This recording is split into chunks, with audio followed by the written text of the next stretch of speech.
korupsi menjadi masalah di berbagai negara. Sebagai tindak kejahatan serius dan paling merugikan, jelas sudah selayaknya para koruptor ini mendapat hukuman yang setimpal untuk menimbulkan efek jera bagi pelakunya dan menjadi contoh serta peringatan bagi para koruptor lainnya.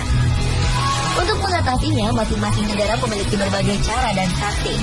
Ada yang hukumannya cukup ringan, hanya beberapa tahun saja di penjara, seperti di Indonesia. Ada juga yang tidak segan untuk memberi hukuman mati bagi para pencuri uang negara seperti yang diberlakukan di China. Selain itu, ada pula berbagai hukuman lain yang dijatuhkan kepada koruptor. Berikut on the spot merangkumnya dalam 7 hukuman bagi para koruptor.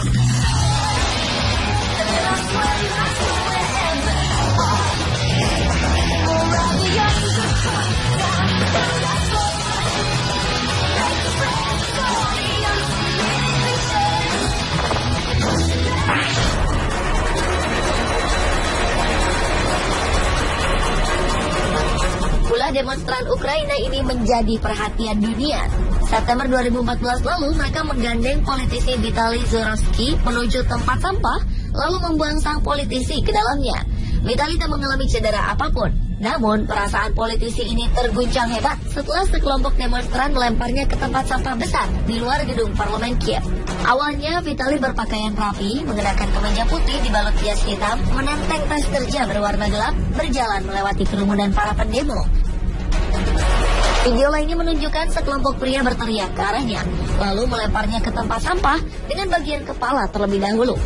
The emotions are running high because Parliament was set to vote on a vetting law, an anti-corruption, it's called lustration law, which people hope will be able to... Saat Vitaly meminta massa tenang, sebuah ban bekas dilempar ke dalam tempat sampah dan mengenai kepalanya. Seorang demonstran memegangi kepala Vitaly, mencegahnya agar tidak melarikan diri dari tempat sampah. Vitaly adalah mantan anggota partai mantan Presiden Viktor Yanukovych yang dilengsarkan paksa Februari lalu setelah menolak menandatangani Fakta Uni Eropa yang memicu protes di seluruh negeri.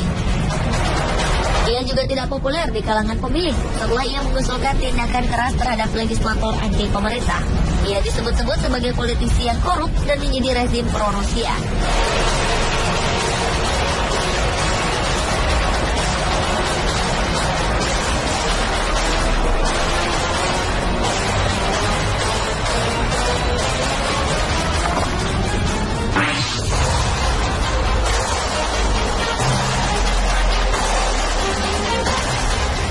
Paus Fransiskus mengeluarkan peringatan keras kepada para koruptor.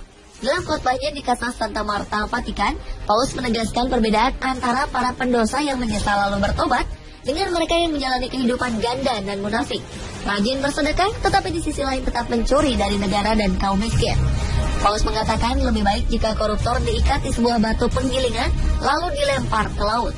Ia juga menggambarkan para koruptor seperti batu nisan yang kelihatan putih bersih, tetapi di dalamnya penuh tulang belulang dan kebusukan.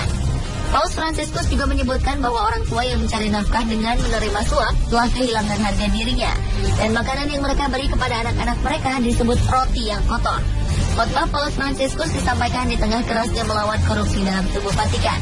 Dan pada Mei lalu, Direktur Bank Vatikan dipecat karena diduga terlibat korupsi dan skandal pencucian uang.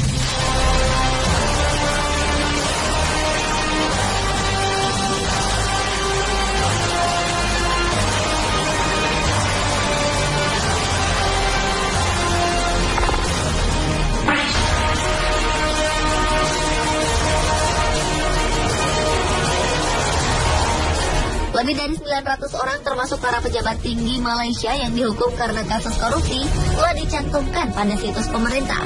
Para pelaku dipampang lengkap dengan foto-foto data pribadi dan sejarah kasus para pelaku. Database para pelaku korupsi dalam bahasa Melayu dan Inggris dipublikasikan di portal resmi Komisi Anti Korupsi Malaysia (MACC) untuk mengingatkan semua orang untuk tidak menerima atau memberi suap. Profil para pelaku korupsi dan suap ini mulai dibuat pada 1 Januari 2010 dan terus diperbaharui setiap 3 tahun sekali. Sebagian para pelaku korupsi tercatat sebagai politisi, pegawai negeri, pengusaha, wira swasta, ataupun anggota masyarakat biasa. Kronologis kasus setiap pelaku dicantumkan secara lengkap dan detail, termasuk besaran dana yang dikorupsi. Beberapa pelaku mengeluh bahwa database mereka yang disebarluaskan ke publik telah mempermalukan mereka. Namun pemerintah menegaskan bahwa masyarakat harus dididik akan seberapa seriusnya pelanggaran korupsi. Kira-kira seberapa panjang ya daftar pelaku korupsi di Indonesia jika dipampangkan seperti ini?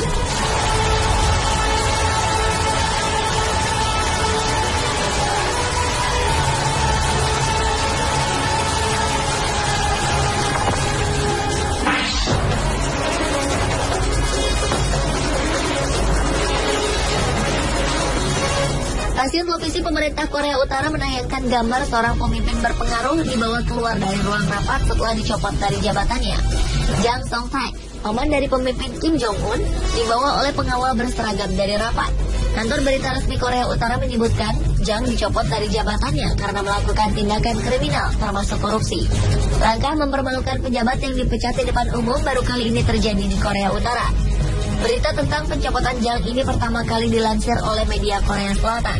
2 pembantu dekat Jang dilaporkan sudah dieksekusi karena korupsi. Jang yang menikah dengan kakak Kim Jong-il sempat dilihat oleh pengamat memiliki pengaruh politik yang kuat di belakang layar. Ia memegang jabatan kunci di Partai Komunis serta Komisi Pertahanan Nasional, dan pengaruhnya semakin meningkat setelah Kim Jong-un berkuasa.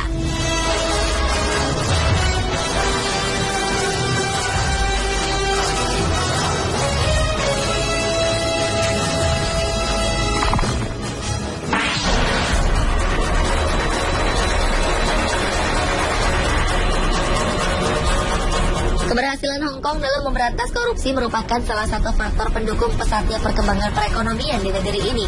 Pada tahun 1960-an, negara ini termasuk negara paling korup dan terparah di dunia.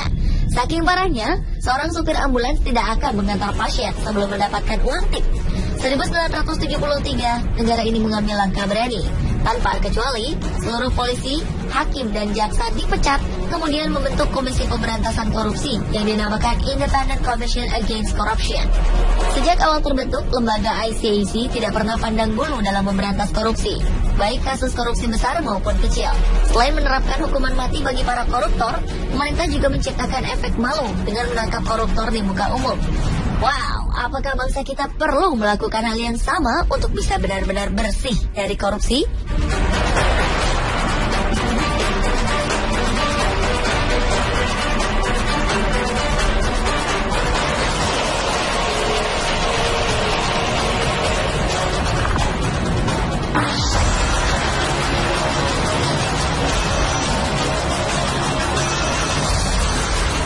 Tokoh politik ternama Cina, Bo Xilai, diusir dari negaranya karena skandal korupsi yang dilakukannya. Mantan pemimpin Partai Komunis ini dianggap telah mempermalukan seluruh negara dengan tindakannya. Selain diadili, ia juga tidak akan menerima penghargaan sebagai mantan orang tertinggi di Partai Komunis. Bahkan keberadaannya akan dihapuskan karena keterlibatannya dalam skandal terburuk yang terjadi dalam beberapa dekade. Tak hanya korupsi, dengan kekuatan yang dimilikinya, ia juga sempat melindungi istrinya, Gu Kailai, dari tuduhan pembunuhan warga Inggris. Akhirnya istri Bo ini dikenai hukuman mati karena membunuh warga Inggris Neil Heywood. Pengusaha asal Inggris ini ditemukan tewas pada November lalu di Chongqing, kota yang dipimpin oleh Bo. Kasus ini terungkap lewat salah satu pegawai Bo yang membeberkan semuanya.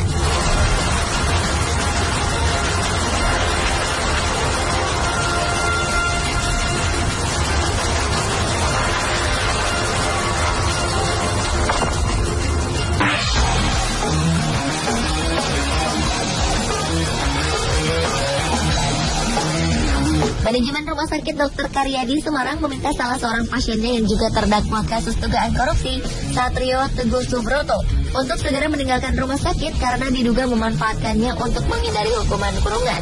Pejabat rumah sakit mengatakan bahwa Satrio telah dinyatakan sehat oleh dokter dan harus segera meninggalkan rumah sakit. Awalnya, terdakwa kasus dugaan korupsi proyek pengadaan taman di Jalan Ade Sucipto, Solo ini harus menjalani operasi. Setelahnya, kondisinya semakin membaik, hingga ia dinyatakan sudah bisa pulang. Anehnya, Satrio selalu menolak dan tidak bersedia kembali ke tahanan. Pihak rumah sakit akhirnya memberi waktu 3 hari untuk ia menyiapkan kepulangannya dari rumah sakit. Jika tak kunjung keluar, maka pihak rumah sakit akan mematikan seluruh fasilitas di rumah sakit, termasuk listrik.